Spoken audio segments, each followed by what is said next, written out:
राज्यात महाविकास आघाडीबरोबर वंचितची फिसकटलेली घडी आणि स्वाभिमानींनी घेतलेल्या स्वतंत्र राहण्याच्या ठाम भूमिकेमुळे हातकणंगले लोकसभा मतदारसंघात चौरंगी लढत जवळपास निश्चित झाली आहे. स्वाभिमानी शेतकरी संघटनेचे नेते राजू शेट्टी यांनी महाविकास आघाडीत न जाता बाहेरून पाठिंबा देण्याच्या निर्णयावर ठाम राहिल्याने ठाकरे गटाने या ठिकाणी उमेदवार देण्याचे जवळपास निश्चित केले आहे.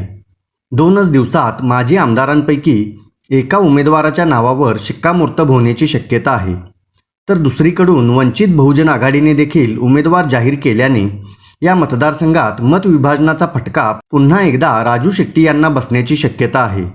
शिवसेनेचे विद्यमान खासदार धैर्यशील माने यांचा पराभव करण्यासाठी उद्धव ठाकरे गटाने कंबर कसली आहे.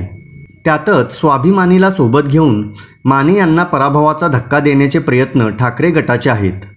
स्वाभिमानी शेतकरी संघटनेला महाविकास आघाडीने बिनशर्त पाठिंबा द्यावा या भूमिकेत शेट्टी आहेत.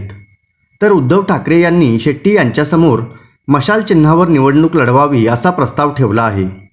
त्यामुळे स्वाभिमानी आणि शिवसेनेतील चर्चा थांबली असून ठाकरे गटाने हातकणंगले लोकसभा मतदारसंघातून उमेदवार देण्यावर निश्चित झाले आहे.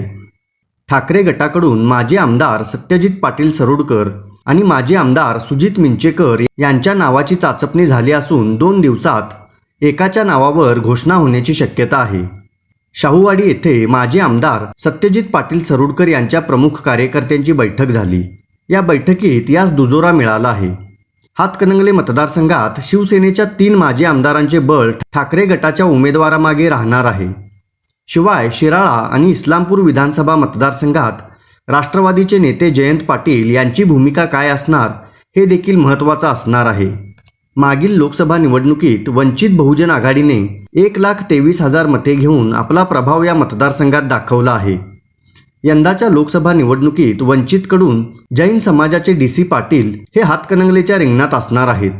या उमेदवारीमुळे वंचित बहुजन आघाडीची दलित मते आणि जैन समाजातील मतांचे विभाजन होणार आहे.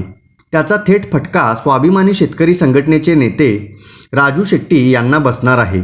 जर महाविकास आघाडी म्हणून स्वाभिमानी शेतकरी संघटना, राष्ट्रवादी, काँग्रेस, शिवसेना ठाकरे गट, वंचित बहुजन आघाडी जर एकत्र लढले असते तर निश्चितच महायुतीच्या उमेदवाराला मताधिक्य मिळवणे मुश्किल झाले असते. हे चौघेही स्वतंत्र लढणार असल्याने त्याचा थेट लाभ खासदार धैर्यशील माने यांना होणार आहे. शेतकरी संघटनेचे नेते रघुनाथदादा पाटील, जय किसानचे नेते शिवाजीराव माने, माजी आमदार सदाभाऊ खोत हे देखील हातकणंगलेच्या निवडणूक रिंगणात असण्याची शक्यता आहे. त्याचा थेट फटका राजू शेट्टी यांना बसू शकतो. तर मित्रांनो, आपल्याला काय वाटतं, हातकणंगले लोकसभा मतदारसंघात बाजी कोण मारणार? आपली मते कमेंट करून आम्हाला नक्की कळवा व अशाच माहितीपूर्ण व्हिडिओचे अपडेट मिळवण्यासाठी विषय खासला नक्की सबस्क्राईब करा.